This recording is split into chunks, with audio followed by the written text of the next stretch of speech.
보겠습니다. 고린도전서 7장입니다. 고린도전서 7장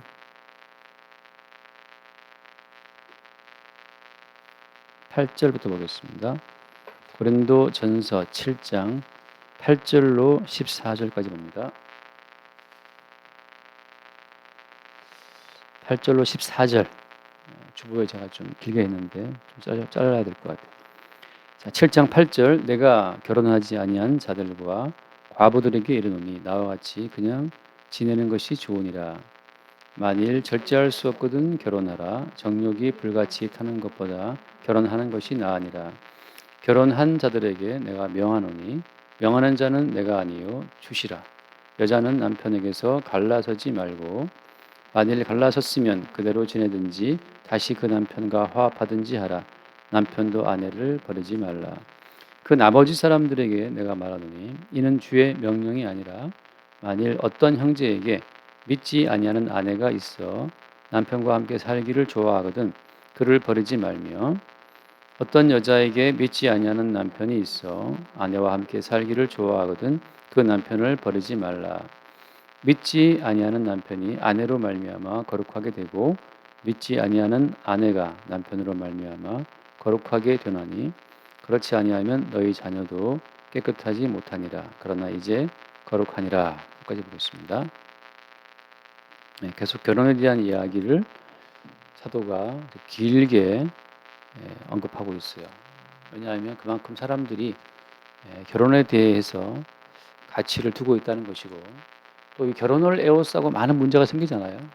결혼을 했으면 쭉 가면 좋겠지만 또 살다가 또 싸우고 이혼하고 또 재혼 삼원하고 그런 경우도 있고 또 결혼이 굉장히 좋은데 또 갑자기 또 뭐 한 배우자가 죽기도 하고 말이죠. 또 한쪽은 헤어지고 싶은데 한쪽은 살기를 원하는 그런 압박자도 있잖아요. 그런 것도 있고 또 결혼했기 때문에 이제 또 간음의 문제가 생겨요. 음행의 문제가 생기고 그런 복잡한 문제가 결혼을 에워싸고 생겨나기 때문에 길게 결혼 문제를 언급하고 있습니다. 고린도 교회 가운데에서 그러니까 결혼을 둘러싸고 다양한 관점들이 있었기 때문이겠죠. 근데 이 결혼이라고 하는 것 자체는 성경에서 말할 때는 큰 의미가 없습니다. 왜 의미가 없어요? 의미가 성경에서 결혼을 크게 다루지 않는 이유는 이 결혼이라는 제도는 이 땅에 있을 때만 유효하죠. 그게 한식이에요. 한식이고 임시적인 하나의 제도라고 할 수 있습니다. 그리고 또 계시로 보자면은 결혼은 하나의 모형이고 예표적인 사건이기 때문에 실체가 아니에요. 다시 말하면 이게 천국에 가면 천국에서는 결혼을 합니까 안 합니까? 천국에서는 장가도 안 가고 시집도 안 가고 예수님 말씀했죠. 그러니까 천국에서는 장가도 안 가고 시집도 안 간다. 천사의 분들과 같다. 이렇게 예수님께서 마태복음에서 말씀하셨잖아요. 그러니까 천국에서는 장가가고 시집 가는 것이 없습니다. 결혼이라는 게 없어요. 이 땅에서는 결혼이 왜 있느냐? 하나님께서 사실 우리가 결혼이라고 말을 붙여서 그렇지 창세기 3장에서 하나님이 처음 아담과 하와를 만들어서 2장입니까? 하나로 이렇게 화합을 한 몸 되게 하실 때에는 그 남편이 부모를 떠나서 아내와 같이 한 몸 된다는 그 말 주신 이유는 뭐 때문이에요? 그게 하나의 이제 길고도 긴 예표고 모형인데 그 실체는 예수 그리스도와 교회와의 연합을 염두에 두고 말씀하신 거잖아요. 그러니까 실체가 되는 그리스도와 교회라고 하는 것이 지금 왔기 때문에 실체가 온 마당에 모형과 예표는 의미가 없죠. 지금도 의미가 있다면 왜 의미가 있는 겁니까? 지금도 마찬가지죠. 지금도 남편과 아내와 살면서 참 남편은 예수밖에 없다는 사실을 우리가 알게 되는, 고백하게 되는, 깨닫게 되는 어떤 그런 순간들로 결혼이라는 것이 있는 겁니다. 그리고 어떻습니까? 우리가 그리스도와 교회와의 관계를 계속 생각하도록, 묵상하도록, 바라보도록 하는 그런 관점에서 현재 결혼이 있는 거예요. 그래서 지난주 말씀처럼 우리가 결혼을 하면 그 정욕의 문제가 해결됩니까? 그러니까 지난주에 사도 바울이 말하기를 7장 2절에 음행을 피하기 위하여 남자마다 자기 아내를 두고 여자마다 자기 남편을 둔다 이렇게 말씀했잖아요. 음행을 피하기 위해서 남편을 두고 아내를 둔다. 참 이거 드린 말씀처럼 인간이 결혼에다 두고 있는 그 고귀한 가치를 정말 동물적인 어떤 짐승적인 차원에서 음행이라는 것 때문에 너희들이 지금 결혼한다라는 식으로 이렇게 사도가 이렇게 취급하거든요. 그 이상의 뭐 굉장히 고상한 가치가 결혼에 있는 것처럼 우리가 알고 있지만 사도가 보는 관점에서는 실체를 알고 천국을 아는 사도 입장에서는 결혼 그것은 너희들의 그냥 음행 때문에 정욕 때문에 하는 거 아니냐라고 이제 이렇게 쉽게 생각하는 거죠. 그래서 그리스도 예수와 교회의 관계라고 하는 실체를 아는 성도 입장에서는 그렇게 결혼에 큰 의미를 둘 필요가 없는 겁니다. 그래서 음행을 피하기 위해서 결혼을 했다 칩시다. 그러면 결혼한 이후에 음행의 문제가 사라집니까? 사라지지 않거든요. 결혼한 이후에 정욕의 문제가 사라집니까? 안 사라져요. 오늘 말씀 나오죠. 오늘 또 7장 그 9절 말씀이에요. 9절. 만일 절제할 수 없거든 결혼하라라고 했잖아요. 그러니까 절제할 수 없으면 결혼하라. 다시 말해서 모든 결혼한 사람들은 절제를 못했기 때문에 결혼했다는 증거가 됩니다. 정욕이 불같이 타는 것보다 결혼하는 것이 낫다 말이죠. 그러니까 모든 결혼이 굉장히 고상해 보이지만 사실은 절제하지 못했기 때문에 결혼하는 거예요. 그냥 자기의 정욕을 주체하지 못해서 결혼한다라고 그냥 굉장히 뭐 원초적 본능으로 이렇게 결혼을 다뤄버리거든요. 근데 그게 아니다. 진짜 우리 부부는 플라토닉 러브를 했다. 뭐 이렇게 떠든다 하더라도 그러면 결혼 이후에 정욕의 문제가 절제가 되냐 말이죠. 결혼을 해서 한 남자와 한 여자와의 관계성을 통해서 정욕을 피하고 말이죠. 음행을 피하고 결혼생활을 유지해 간다 하면 과연 그 내부의 음행의 문제는 사라지는 거예요? 정욕의 문제는 없는 겁니까? 그렇지 않잖아요. 다 알다시피 모든 결혼하는 부부에게 물어보십시오. 결혼한 이후에 정욕의 문제가 절제하는 자 다 절제가 되느냐 말이죠. 절제가 안 돼요. 그런 말 하지 않습니까? 뭐 고기 맛을 본 뭐 중이 절간 태운다 뭐 그런 말이 있죠. 오히려 더욱더 인생을 살아가면서 다양한 욕망을 경험할수록 인간의 욕망은 더 뚜껑이 열려버려요. 그러니까 판도라 상자라 이게. 계속 새로운 걸 추구한다고. 끝없이 정욕을 추구하기 때문에 무슨 뭐 버닝썬이니 뭐 다 나온 이야기 아니에요. 한 남자와 한 여자가 결혼만 하면 모든 정욕의 문제가 일거에 싹 척결되고 모든 부부가 다 절제할 수 있고 그러면 그게 지상낙원이죠. 그렇지 않아요. 그래서 지금도 남자와 아내의 결혼을 통해서 우리가 알 수 있는 것은 뭐냐 하면 이래서 우리는 죄인이라고 하는 사실. 한 남자와 한 여자가 한 공간에서 박터지게 싸우며 살면서 말이죠. 갈등하며 싸우며 살면서 이래서 우리는 죄인이구나. 어떤 장치로도 어떤 제도로도 어떤 만남으로도 우리 속에 있는 죄의 욕망을 절제할 수 없구나라는 사실. 이게 통제가 안 돼요. 컨트롤 안 된다는 사실을 우리는 자꾸 새로운 제도를 만들어 가면서 우리는 알아가는 거죠. 결혼을 해도 혼자 있었을 때 그 많은 문제가 결혼을 하면 좀 없어지긴 하죠. 또 새로운 문제가 생깁니다. 새로운 문제. 싱글일 때 없던 문제가 또 생겨요. 그래서 우리는 뭘 발견하느냐. 결혼을 하나 하지 않으나 우리가 죄인이라고 하는 그 명백한 사실과 죄인을 위해 십자가에 필러 죽으신 예수 그리스도만이 우리의 참 남편이고 우리의 참 아내이기도 하고 우리의 모든 필요를 공급하시는 아버지이기도 하고 그 예수 그리스도께서 우리의 죄를 위해 죽으셨다고 하는 그 피 흘리심의 관계로만 우리가 엮이게 하기 위해서 하나님이 우리와 결혼을 하게 하시는 겁니다. 시간님 말씀처럼 결혼 하나 은사라고 했잖아요. 그러니까 사도 바울은 결혼 안 하고 살았지만 모든 사람이 나와 같기를 내가 원한다. 그러나 하나님께 받은 은사가 있다. 그러니까 결혼도 하나의 은사라고 드린 말씀처럼 그렇게 결혼을 은사라고 보게 되면 이 결혼 문제는 전혀 우리 문제가 아니에요. 결혼의 문제는 사실은 하나님 문제입니다. 하나님께서 결혼을 하게 하시면 하는 거예요. 그 자유의지가 있지 않냐면 떠들어도 사실은 그 자유의지라고 하는 자체가 극히 제한된 인간이라고 하는 그 어떤 뭐랄까요 존재가 극히 제한된 환경 속에 살고 있잖아요.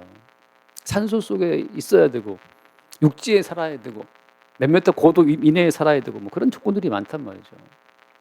그 사람이 자유의지를 말해도 사실은 극히 제한적인 수많은 어떤 환경 조건 가운데에서 아주 일부 주어진 그 특정한 환경 속에서만 우리가 자유의지를 떠든다고 할 수 있어요.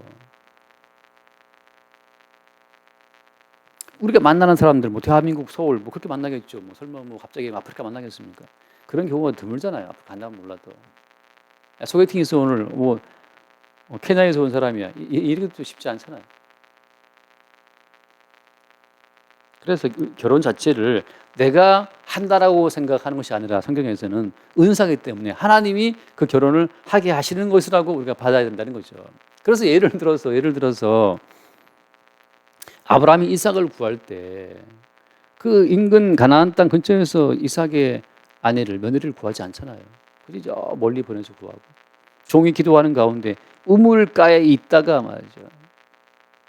어떤 처녀가 와서 물을 기를 때 내가 물 달라고 말을 하면 그 처녀가 내 이야기를 듣고 당신에게만 물 주는 것이 아니고 당신을 끌고 온 저 나귀들한테도 낙타에도 다 물을 주겠다. 그렇게 말하는 처녀가 있으면 내가 그 아브라함의 며느리라고 내가 알겠다라고 그 종이 기도하지 않습니까? 그래서 하나님께서 희한하게 리브가가 나왔는데 리브가가 말이죠. 그 깊은 우물에서 물을 깃는데 그 종이 물 좀 다오 할 때 더워 죽겠는데 이게 떠먹으라고 하지 않고 본인이 다 물을 길어서 죽을 뿐만 아니라 당신이 끌고 온 저 낙타에도 다 내가 물을 주겠다라고 해서 그냥 낙타가 얼마나 물을 많이 먹어요.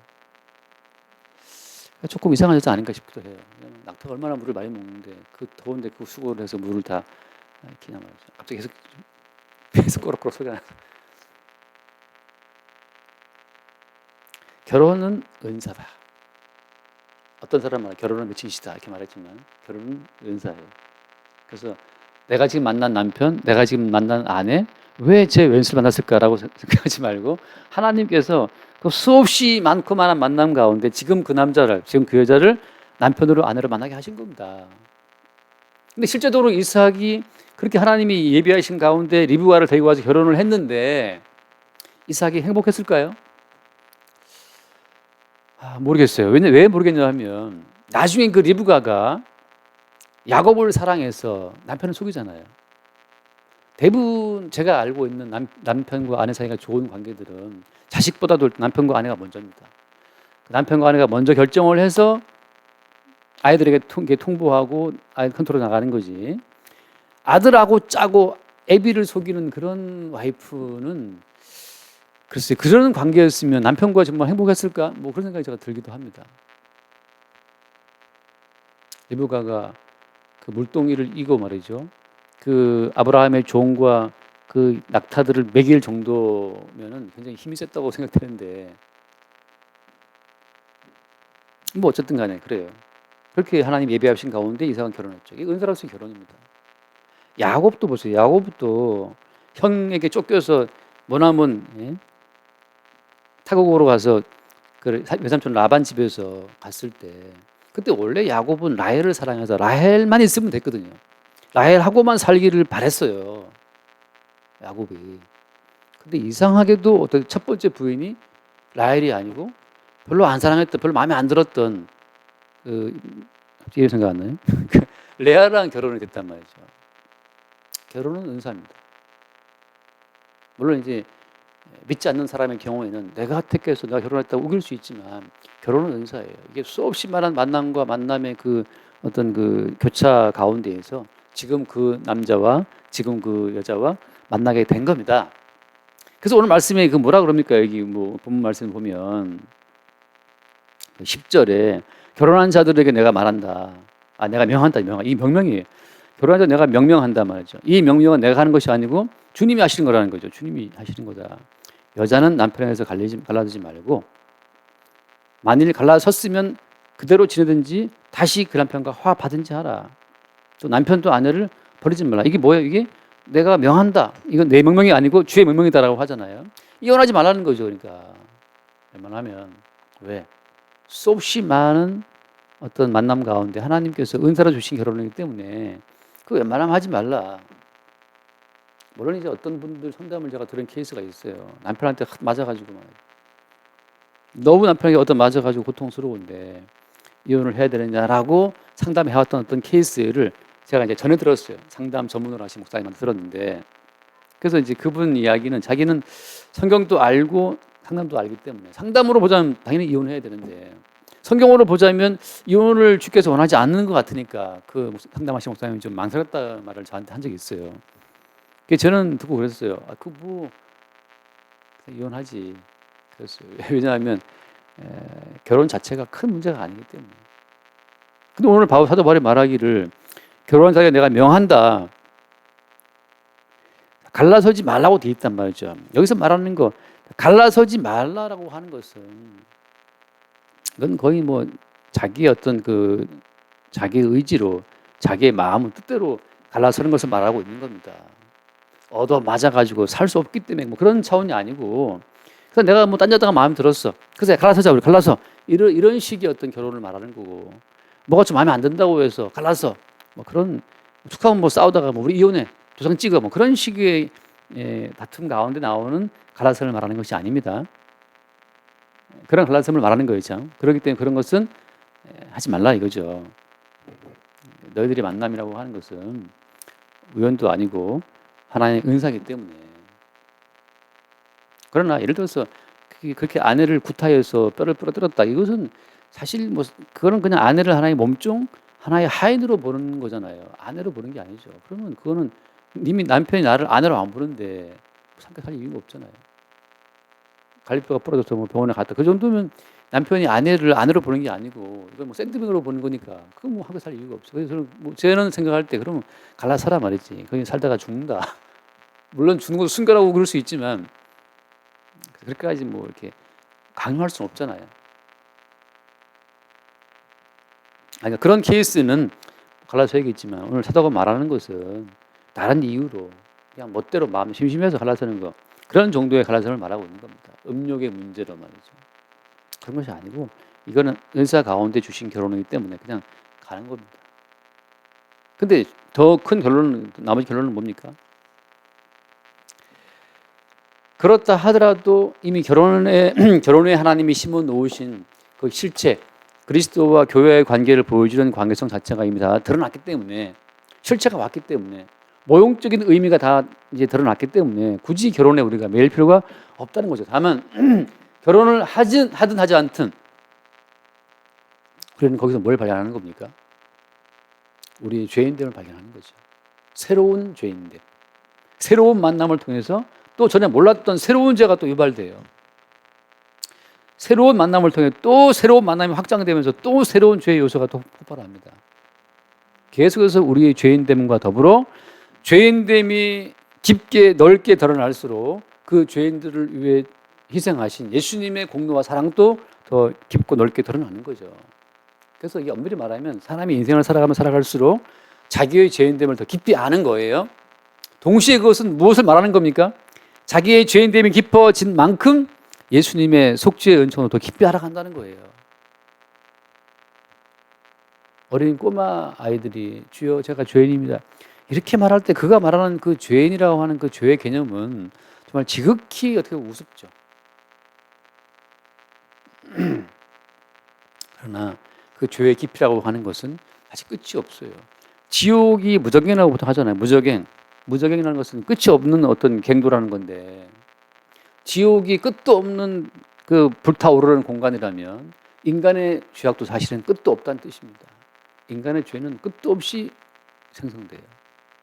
나라고 하는 자아가 있는 한, 나라고 하는 자아에, 제가 늘 드리는 말씀이지만 우리 인간의 자아라고 하는 것은 사실은 마귀의 산물입니다. 마귀가 우리의 자아의식을 이렇게 만들어낸 거예요. 자아의식이 생기면서부터 우리는 나를 돌아보게 되고, 내가 벗었는가 입었는가, 저 사람과 내가 비교해서 내가 더 잘 입었나 못 입었나. 그래서 이 우리의 자아의식 배후에는 마귀가 있고, 그 마귀가 우리 배후에서 항상 우리에게 자아의식을 이렇게 밀어 올리기 때문에 풍선에 바람 불듯이 계속 마귀는 우리의 자아의식을 부풀어 올리거든요. 너는 그런 존재가 아니야. 그렇게 네가 무시할 존재가 아니야. 말라고 하면서 그래서 우리의 자의식이 있는 한, 다시 말하면 마귀의 사주가 있는 한 계속해서 우리의 죄악된 속성은 돌출되게 되어 있습니다.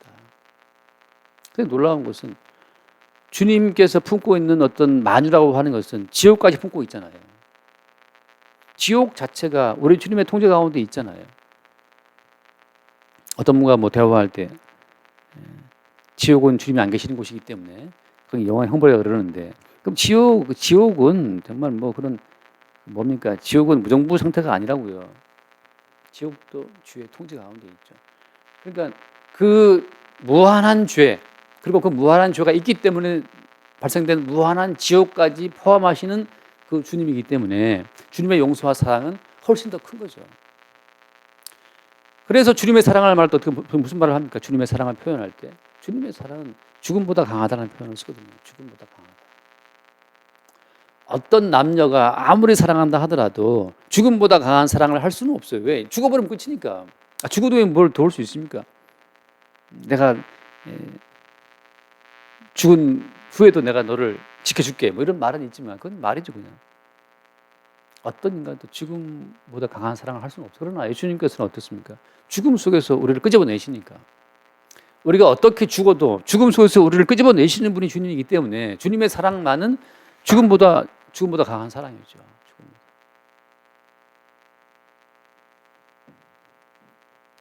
그래서 이 결혼이라고 하는 것은 예수 그리스도의 속죄의 은총을 더 깊이 알아가는 것. 다시 말해서 그건 전제가 뭐라고요? 결혼은 우리가 얼마나 못돼 처먹은 죄인인지를 알게 하시기 위해서 주님이 허락하신 은사예요. 결혼에 갇혀서 너희들이 얼마나 이기적인 죄인인지를, 얼마나 너희들의 그 자아성이 강고한지를 제대로 한번 보라고 가깝게 이성을 붙여놓은 거예요. 나와 다른 존재를 붙여놓은 거죠. 그래서 결혼하면 엄청 행복하겠지. 결혼과 동시에 이제 불행끝 행복 시작이라고 생각할지 모르지만 결혼과 동시에 어때요? 나와 다른 종자와 함께 같은 공간에서 살아가는, 마치 그 뭡니까? 호랑이와 저 곰이 한 동물에 살아야 되는 것처럼. 제가 동물 그걸 많이 보다 보니까 가끔 곰하고 호랑이랑 좀 싸우더라고요. 숲에서. 곰은 이렇게 엎드려 있다가 이렇게 딱 서더라고요. 키를 높게 이렇게 서요. 호랑이는 서지는 않잖아요, 잘. 아무튼 뭐 이렇게 싸우는 걸 제가 본 적이 있는데, 결혼이라는 것은 같은 공간, 같은 시간대 나와 다른 종자를 옆에 두심으로 말미암아서 우리가 얼마나 나중심적인 죄인인지를 계속 폭로시키는 하나님의 작업 과정이에요. 그래서 은사로서의 결혼입니다. 다시 말해서 지난주에 드린 말씀처럼 은사라고 하는 것은 나를 위한 것이 아니고 그리스도의 몸을 위한 거라고 제가 말씀드렸죠. 은사로 주어진 결혼이라는 것은 나의 행복을 위해 주어진 것이 아니고 그리스도 예수의 몸이 어떤 건지를 보게 하시려고 주신 은사로서의 결혼이 되는 거죠. 그래서 결혼하게 되면 무척 좋고 무척 행복하고만이 아니라 그런 면도 물론 있죠. 나 홀로 느낄 수 없는 어떤 행복감을 타인을 통해서 얻을 수 있거든요. 그런 좋은 점도 물론 있습니다. 그러나 은사의 결국은 무엇이다? 그리스도의 몸을 위해 주신 거기 때문에 좋을 때는 그리스도와의 연합이 이렇게 좋은 것이구나를 보여주는 모형으로 남편과 아내가 좋은 걸 누리는 거고, 안 좋을 때는 이렇게 죄인이구나를 발견하면서 이러한 모순된 많은 관계를 품어주신 주의 사랑을 또 발견하는 거죠. 좋으나 안 좋으나 우리는 그리스도와 교회와의 관계를 보여주는 모형으로서의 어떤 의미를 누릴 뿐입니다. 그 이상의 그럴 의미는 없다는 거죠. 그래서 오늘 그 뒤에 말씀 보면 이제 10절 말씀에서는 내가 명한다라고 말씀하시면서 어떤 정욕적인 그 이유로 다시 이혼하지 말라 말이죠. 왜? 다시 2번, 3번, 3번, 4번 해도 정욕의 문제를 절제할 수 없기는 마찬가지예요. 또 다른 어떤 존재를 탐하는 정욕의 표현일 뿐이죠. 그래서 명하는 거죠. 예표로서의 결혼이기 때문에 또 다른 어떤 행복, 또 다른 어떤 정욕을 위해서 결혼한다 자체가 의미가 없다는 걸 말씀하는 거고, 12절을 보면 12절 그 나머지 사람들에게 내가 말한다. 이는 주의 명령이 아니고 뭐라고 했습니까? 명령 아니다. 이건 하나님 사도 바울의 개인적인 권면이죠. 만일 어떤 형제에게 믿지 않는 아내가 있어 남편과 함께 살기를 좋아하거든 그를 버리지 말라. 남편하고 살았는데 이 남편이 믿지 않아. 믿지 않는데 굉장히 여자를 좋아해. 그러면 버리지 말라는 거죠. 왜냐하면 그것 때문에 그 14절에 믿지 아니하는 남편이 아내로 말미암아 거룩하게 되고 또 믿지 아니하는 아내가 남편으로 말미암아 거룩하게 된다. 그런 말씀하잖아요. 그러니까 만약에 믿지 않는 남자가 너무너무 살기를 바라면 그냥 뭐 살아라 이거죠. 결혼 자체가 중요한 것이 아니고 거기에 큰 의미가 없으니까. 중요한 건 뭡니까? 네가 주님을 바라보느냐, 그게 중요하다는 거죠. 주님을 바라보지 않으면 아무리 알콩달콩 무슨 인꼬처럼 산다 하더라도 지옥이잖아요. 지옥행. 그래서 지금 바울이 말하고 있는 어떤 이 결혼에 대한 큰 흐름이라는 것 자체를 보게 되면 어떨 때는 뭐 결혼을 하라, 뭐 하지 말라, 뭐 어쩌란 말이냐 싶은데 그냥 한마디로 말하면 그리스도만을 바라보라고 하는 거죠. 나머지는 다 모든 것이 모형이고 예표기 때문에 거기에 의미가 없다는 거예요. 천국에 가면 지금 남편하고 사는 것도 아니고 천국에 가면 지금 아내가 암만 사랑한다고 천국 가서도 아내인 것은 아니거든요. 그렇게 천국 가서도 내 아내라고 그 아내됨을 주장한다면 그건 자기의 자아가 살아있기 때문에 그건 지옥 백성입니다. 아내를 주신 분도 주님이고 남편을 주신 분도 주님이고 주신 그분을 주목할 때 임시적으로 함께 했다가 주님이 데려가시기도 하고 또 죽으면 또 끝나는 거잖아요. 모든 관계를 허락하시는 그 주를 바라볼 때 그게 천국이 되는 거죠. 지금 내 아들이 있다, 내 딸이 있다, 영원히 내 딸이냐? 천만의 말씀이죠. 지상에 있을 때 모형적 관계 속에서 내 아들, 내 딸인 거지. 천국 가서까지도 내 아들 천국 왔다. 지옥 백성입니다. 천국에 가게 되면 내 아들, 내 딸로 보는 것이 아니고 그리스도 예수의 몸에 결합된 지체로 보기 때문에 이 땅에서의 모든 혈육의 관계를 주장할 수가 없어요. 주장한다면 그건 지옥 백성입니다. 그래서 엄밀히 말하면 아브라함이 이삭을 낳을 때 아브라함은 알죠. 이삭은 아브라함과 사라 사이에 태어난 육적인 아들이 아니잖아요. 모든 것이 예수님의 피 안에서 다 바뀐다. 바뀌어요, 의미가. 이스라엘 백성들이 출애굽할 때 그때 하나님 말씀하시죠. 너희들의 모든 장자는 내 것이다 하고 이제 이스라엘이 자기들의 아들을 내 거라고 주장할 수 없게 주님 만들어 버려요. 내 것이다라고 하나님께서 장자를 취하죠. 왜냐하면 애굽에서 장자를 다 죽일 때 너희들도 다 죽은 것이기 때문에. 아무리 뭐 부모가 자식 사랑한다고 떠들어도 주님이 죽여버리면 끝이에요. 죽여버리면. 그렇잖아요. 죽은 자식 끌어안고 뭐 잠잘 수 있겠습니까? 무덤에 갖다 묻든지 태우든지 해야지. 아무리 부모를 사랑한다 하더라도 끌어안고 있을 수 있어요. 결국은 화상장으로 가든지 뭐 해야 될 거 아니에요. 그래서 주께서 우리에게 다가오실 때에는 제가 늘 드리는 말씀처럼 이게 죽음을 앞세워서 온다는 거죠. 죽음을 앞세워 오는 그 순간 우리가 생각하는 모든 관계는 다 해체가 돼버려요. 다 해체가 됩니다. 그 유명한 어떤 책 제목인가? 잠들면 타인이라고 하는 그 기억이 지금도 남는데 아무리 남편과 아내가 서로 사랑해도 잠드는 그 순간 이쪽에 어떤 소유권을 주장할 수가 없어. 잠들어 버렸으니까. 잠들면 타인. 그런 식으로 주님은 죽음을 앞세워서 모든 관계를 끊어버리고 이스라엘 장자는 내 것이다 라고 주님이 소유권을 가져가 버리시죠. 그러니까 내 아들, 내 딸, 내 부모, 내 아내, 내 남편 이 모든 관계를 그대로 천국까지 끌고 들어가겠다. 이게 바로 마귀가 만들어 놓은 천국의 이미지고 이게 다른 예수고 다른 영이 되는 겁니다. 모든 관계가 해체가 되고 예수 그리스도를 머리로 하는 한 새로운 몸의 지체로 다 연합되는 것이 천국이죠. 그럼 왜 이 땅에서 남편과 아내로 자식과 부모를 살게 하신 겁니까? 그건 모형이라니까요. 뭘 보여주는? 하나님 아버지와 아들의 관계, 남편 되는 그리스도와 신부 되는 교회의 관계를 보여주는 모형이기 때문에 그 자체가 영원한 의미를 지닌 것은 아니라는 거예요.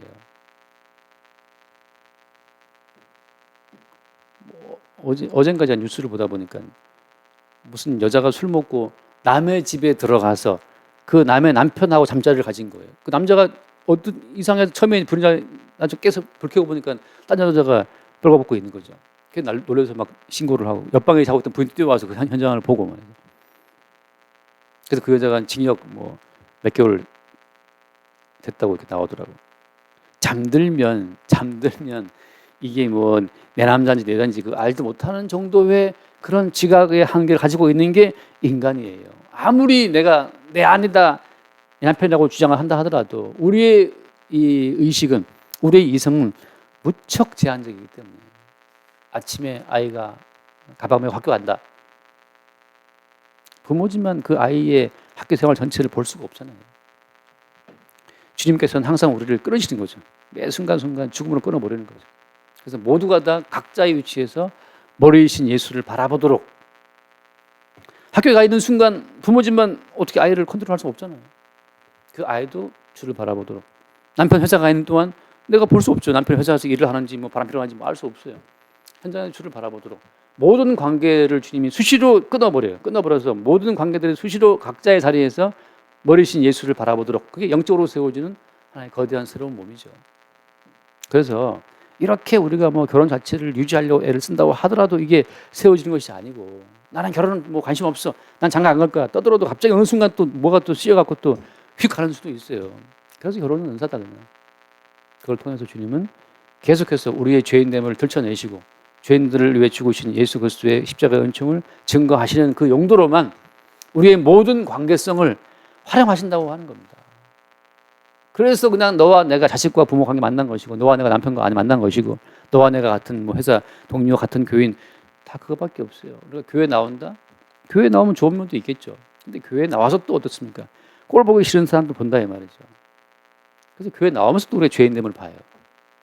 피차에.